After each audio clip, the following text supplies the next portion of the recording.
Chapter 6.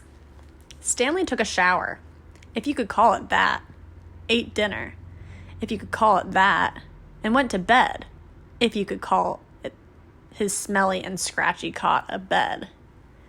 Because of this scarcity of water, each camper was only allowed a 4-minute shower.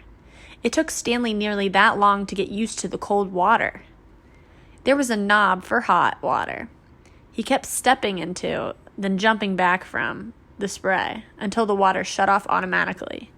He never managed to use his bar of soap, which was just as well because he wouldn't have had time to rinse off the suds. Dinner was some kind of stewed meat and vegetables. The meat was brown and the vegetables had once been green. Everything tasted pretty much the same. He ate it all and used his slice of white bread to mop up the juice. Stanley had never been one to leave food on his plate, no matter how it tasted. "What'd you do?" one of the campers asked him. At first, Stanley didn't know what he meant. "They sent you here for a reason." "Oh," he realized. "I stole a pair of sneakers." The other boys thought that was funny. Stanley wasn't sure why. Maybe because their crimes were a lot worse than stealing shoes. "From a store, or were they on someone's feet?" asked Squid. Neither," Stanley answered. "They belonged to Clyde Livingston." Nobody believed him. "Sweet feet?" said X-Ray. "Yeah, right." "No way," said Squid. Now, as Stanley lay on his cot, he thought it was kind of funny in a way. Nobody had believed him when he said he was innocent. Now, when he said he stole them, nobody believed him either. Clyde Sweetfeet Livingston was a famous baseball player. He'd led the American League in stolen bases over the last 3 years. He was also the only player in history to ever hit 4 triples in one game. Stanley had a poster of him hanging on the wall of his bedroom. He used to have the poster anyway. He didn't know where it was now. It had been taken by the police and was used as evidence of his guilt in the courtroom. Clyde Livingston also came to court. In spite of everything, when Stanley found out that Sweet Feet was going to be there, he was actually excited about the prospect of meeting his hero. Clyde Livingston testified that they were his sneakers and that he had donated them to help raise money for the homeless shelter. He said he couldn't imagine what kind of horrible person would steal from homeless children. That was the worst part for Stanley. His hero thought he was a no-good, dirty, rotten thief. As Stanley tried to turn over on his cot, he was afraid it was going to collapse under all his weight.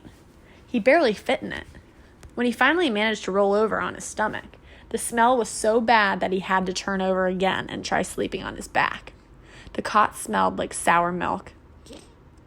Though it was night, the air was still very warm. Armpit was snoring 2 cots away. Back at school, a bully named Derek Doone used to torment Stanley. The teachers never took Stanley's complaints seriously because Derek was so much smaller than Stanley. Some teachers even seemed to find it amusing that a little kid like Derek could pick on someone as big as Stanley. On the day Stanley was arrested, Derek had taken Stanley's notebook, and after a long game of come and get it, finally dropped it in the toilet in the boys' restroom. By the time Stanley retrieved it, he had missed his bus and had to walk home. It was while he was walking home, carrying his wet notebook, with the prospect of having to copy the ruined pages, that the sneakers fell from the sky. "I was walking home and the sneakers fell from the sky," he had told the judge. "One hit me on the head." It had hurt, too. They hadn't exactly fallen from the sky. He had just walked out from under a freeway overpass when the shoe hit him on the head. Stanley took it as some kind of sign. His father had been trying to figure out a way to recycle old sneakers, and suddenly a pair of sneakers fell on top of him, seemingly out of nowhere, like a gift from God. Naturally, he had no way of knowing they belonged to Clyde Livingston. In fact, the shoes were anything but sweet. Whoever had worn them had had a bad case of foot odor. Stanley couldn't help but think that there was something special about the shoes, that they had somehow provided the key to his father's invention. It was too much of a coincidence to be a mere accident. Stanley had felt like he was holding destiny's shoes. He ran, thinking back now. He wasn't sure why he ran. Maybe he was in a hurry to bring the shoes to his father, or maybe he was trying to run away from his miserable and humiliating day at school. A patrol car pulled alongside him. A policeman asked him why he was running. Then he took the shoes and made a call on his radio. Shortly thereafter, Stanley was arrested. It turned out the sneakers had been stolen from a display at the homeless shelter. That evening, rich people were going to come to the shelter and pay $100 to eat the food that the poor people ate every day for free.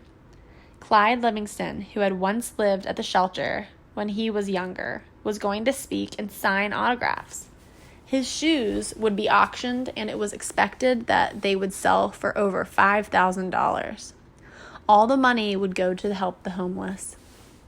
Because of the baseball schedule, Stanley's trial was delayed several months. His parents couldn't afford a lawyer.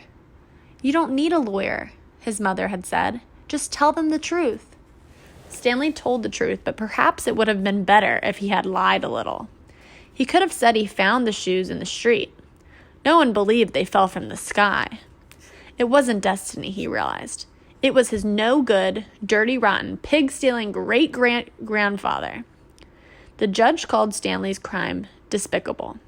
The shoes were valued at over $5,000. It was money that would provide food and shelter for the homeless. And you stole that from them. Just so that you could have a souvenir? The judge said that there was an opening at Camp Green Lake, and he suggested that the discipline of the camp might improve Stanley's character. It was either that or jail. Stanley's parents asked if they could have some time to figure out more about Camp Green Lake, but the judge advised them to make a quick decision. Vacancies don't last long at Camp Green Lake.